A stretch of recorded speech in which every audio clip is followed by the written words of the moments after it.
guys, Prowl 1701 here. Today we're going to talk about the first Doctor audio story, The Destination Wars. This was a Patreon request. One of my patrons, Unknown289, wanted me to listen to it and give it a review.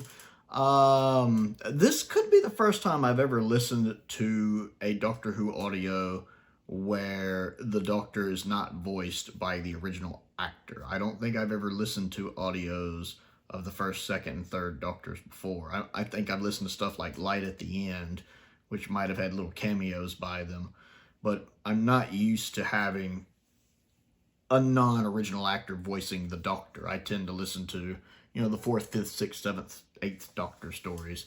Now, I've listened to a couple of modern Doctor fan stories and stuff with other actors, like Time Fracture. I listened, I think, to the first half of, which has, what, the 9th Doctor and the 12th Doctor.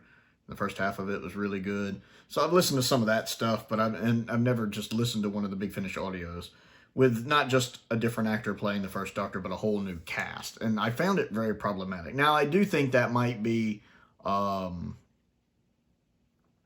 gosh, his name just went right out of my head. Give me a minute. Oh my lord, the actor who plays David Bradley. I do believe that's David Bradley voicing the first Doctor, maybe. It sounds a lot like David Bradley. Either that or that Stephen Noonan or whatever his name is sounds a lot like David Bradley. Again, I don't know. I think that's David Bradley. Gonna be honest, I could have looked it up. I didn't look it up because, quite frankly, I didn't care enough to look it up. Because this just honestly isn't a story that really did much for me. I'll get into why, but I didn't really like it. Part of the reasons I had a problem with it is the voice cast just doesn't sound like the original actors. Now, naturally, Jacqueline has passed away. William Russell was probably far too old to sound like a young Ian at this point, and same thing with Carol Ann Ford. It'd be hard for them to play these younger versions of themselves, so you have to recast. But I think, and especially when you're doing a medium that relies completely on audio, where there's no visual, you have to do everything through the audio. You want to try to get actors that sound very close to their original actors. The people who sound like the characters, or sound like the original actors. And I don't feel like they pulled that off here. Ian does not sound like Ian. Barbara does not sound like Barbara. Susan kind of sounds like Susan. Like, I can get the actress, what she's doing to try to make it. It's not completely there, though, and it's still enough to bug me. But I feel like she's trying the hardest. And the problem I run into, aside from the Master, because the Master's in this, we'll get to that. I can always tell when the Master's talking. I can always tell when the Doctor's talking. But a lot of the other characters run together. Especially a dad character that's really in the first half or so of the story. A mom and daughter character. All of their voices are getting mixed up to me. Like, I have a hard time telling who's talking sometimes. Now, the guy playing the Master, his voice is very recognizable. Him and the Doctor I can always recognize. Because, again, the Doctor just sounds like David Bradley to me. I'm sure that's probably David Bradley.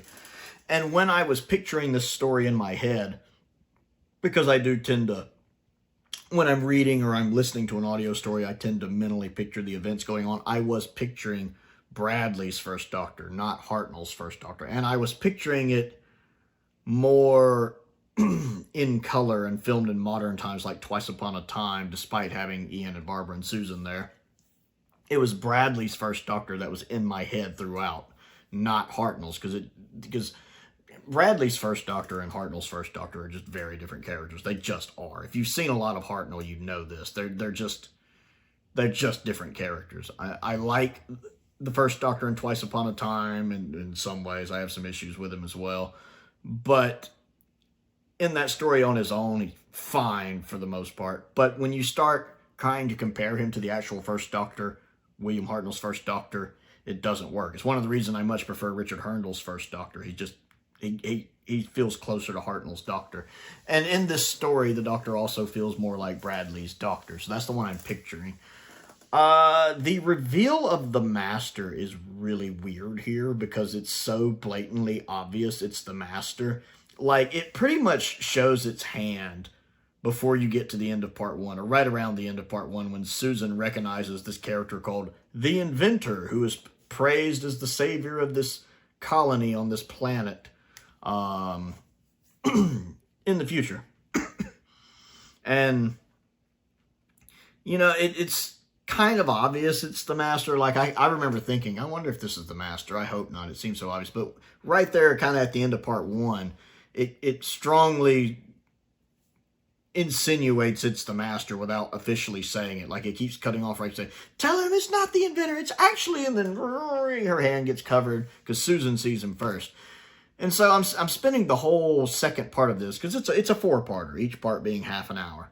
I'm spending all of part 2 going, okay, this seems obvious, like that it's the Master, just for the part 2 cliffhanger to actually be, you're actually the Master. And I'm sitting here going, yeah, no kidding.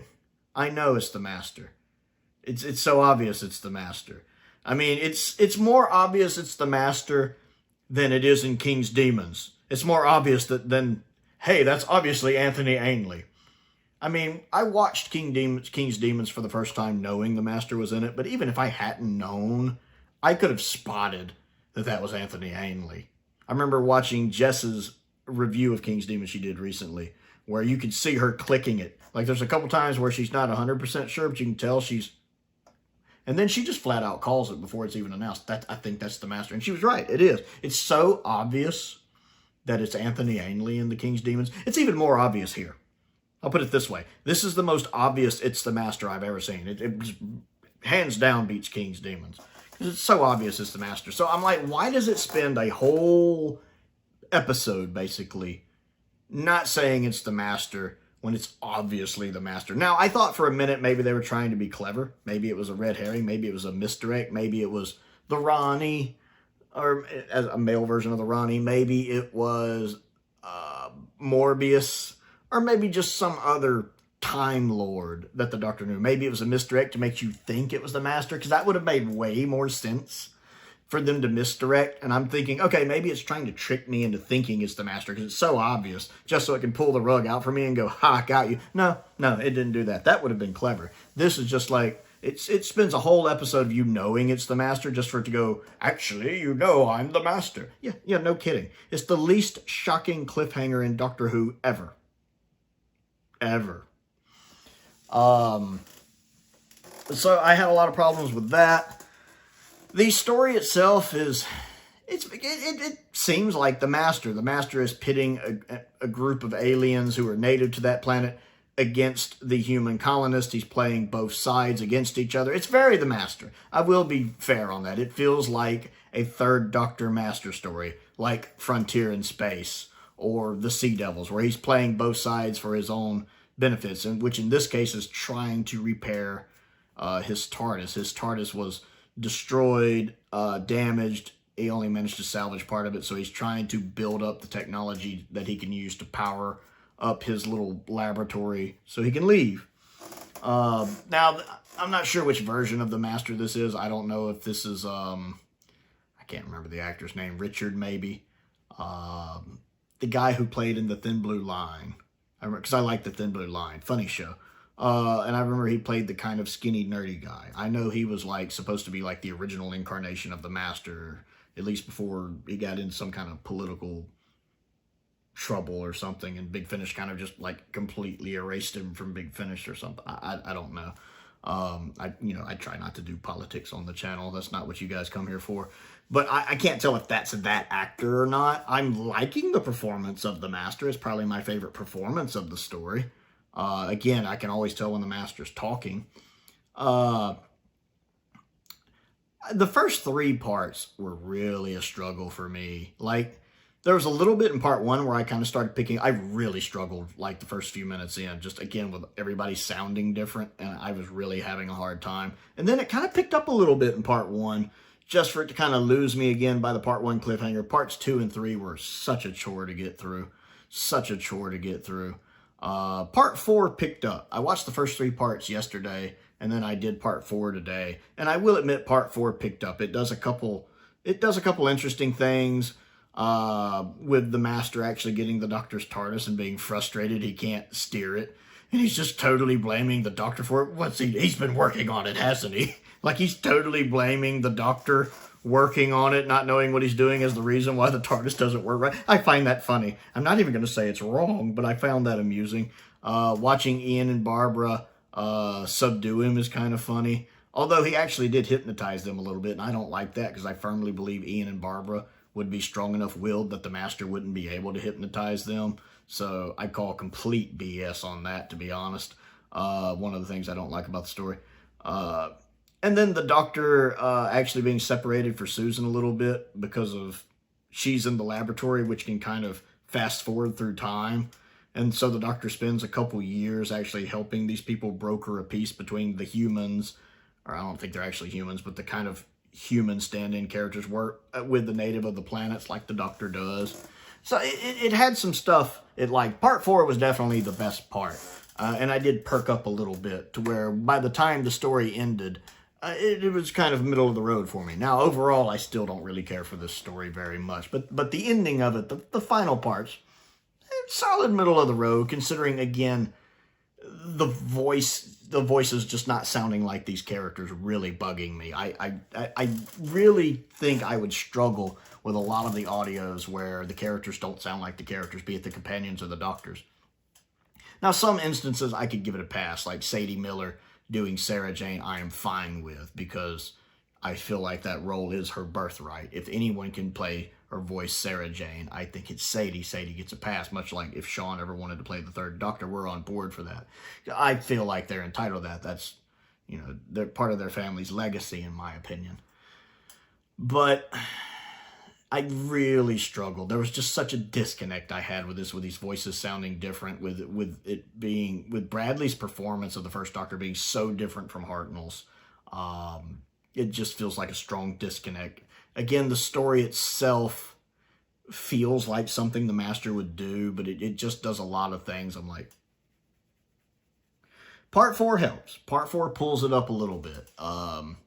Not to make it good, but the Part 4 itself, I'd say, in the middle of the road. It does some stuff I like. That doesn't do everything I like, but it does some stuff I like. But overall, I didn't care for this. I don't think I would ever listen to this again. I don't think I'd go back to it. And it leads into another story, kind of like classic 60s Who Did, where the cliffhanger would lead into another story. So I do think there is like a companion story to this, like, what's it, The Great White Hurricane or something like that. I can't remember if that's the name. I don't think I want to listen to that right now. Maybe, but one day. Maybe if it's a request. Not right now. This one was just probably one of my least favorite Big Finish stories. At least in some of the other Big Finish stories I might not be so keen on, I'm at least getting to hear the original actors. Like, I don't like Spare Parts. I'll tell you right now, Spare Parts has got one of the most overrated, if not the most overrated, Doctor Who story I've ever listened to. I thought it was terrible. But I liked hearing Nyssa, and I liked hearing Davison back in the roles and the rapport they have with each other. And it's nice seeing the Doctor and Nyssa having some time, just them traveling together, since it seems to be set between Time Flight and Arkham Infinity. So I like that. I at least like that, where I don't get that here, not having those original actors. Overall, I really found this, especially those first 3 parts, just a really hard going. Kept getting distracted on the phone, kept wanting it, is it over yet? I spent a lot of time just not particularly enjoying this one. Not the worst piece of Doctor Who I've ever watched. It's miles better than Empire of Death. It's not saying a lot. It's miles better than Arachnids in the UK or Kill the Moon in the Forest of the Night. Again, the actual story is not bad. At least the overall brushstrokes. Some of the details are a little silly, like the Master reveal thing I talked about, and Barbara and Ian being able to be hypnotized by the Master. Don't buy that at all. But some of the broad strokes of the story I enjoyed well enough. So that's my thoughts on The Destination Wars, a first Doctor audio. I want to know if you've listened to it, and what do you think of it? Comment down below and let's talk about it. I do want to give a shout out to my patrons. I certainly appreciated this as a Patreon recommend, and I do, whether it's a story I like or dislike. I always think it's interesting for patrons to say, hey, I wonder what Prowl will think of this story, and I always give an honest review on that, whether I like it, whether I don't like it, whether it's somewhere in the middle. I always give honest reviews. That's just how I am. So I do want to give a shout out to my patrons. It is a great choice on that. I do have a Patreon if you would like to support me on that. A link to that's down in the description below. I want to give a shout out to a couple of my top tier patrons, Colin Coney and Sam Venning. I appreciate their support, as I do the support of all of my patrons. I have a P.O. box if there's anything you'd like to send me to look at and review. A link to my Amazon wish list is down there. A link to my Amazon UK wish list is also down there. That's a separate wish list. And I would appreciate if you want to just help the channel out, click that like button, click that subscribe button. Every little bit helps me with that YouTube algorithm, which is the YouTube algorithm. Most importantly, thank you for watching.